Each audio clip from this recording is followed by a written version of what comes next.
এটাই বলবো, যদি আপনারা আমাকে ভালো দেখতে চান, it is my personal appeal.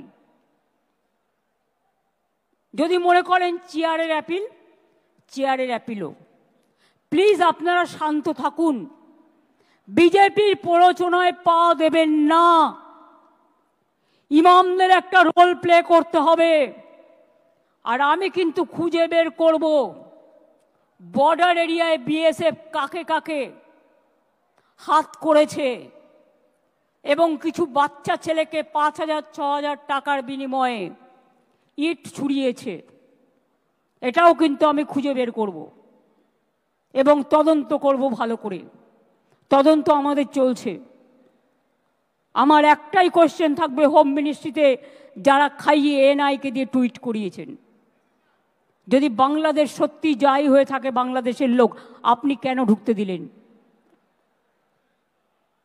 BSF কেন ঢুকতে দিয়েছিল? বিএসএফ কেন অ্যালাউ করলো? বর্ডারের দায়িত্ব তো আমাদের হাতে নেই।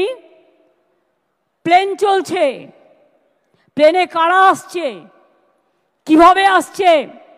আগে আমাদের পুলিশ থাকতো এয়ারপোর্টে, আমরা একটা রিপোর্ট পেতাম, এখন সেটাও উঠিয়ে দিয়েছেন, কোনো রিপোর্ট আমরা পাই না।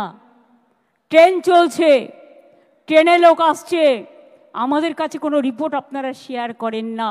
আপনারা কি মনে করেন আপনারা লুকিয়ে লুকিয়ে ছুপা রুস্তম খেলা খেলবেন আর पर्दा के पीछा में क्या है हम नहीं समझ सकते हैं, हम समझ सकते हैं इसको? এবং এই জন্য আগামী একটা বছর আপনাদের ধৈর্য ধরতে হবে, কারণ এরপর অনেক পরিবর্তন হবে দিল্লিতে। সেদিনটার জন্য অপেক্ষা করব। আবার নতুন সরকার হবে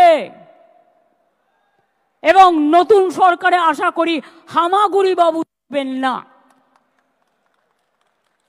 দরকার হলে যেদিন বিজেপি ক্ষমতা থেকে যাবে, যে আইনগুলো অ্যান্টি পিপুল করেছে সেই আইনের আবার কনস্টিটিউশন অ্যামেন্ডমেন্ট করে আইনগুলোকে বদলাতে হবে।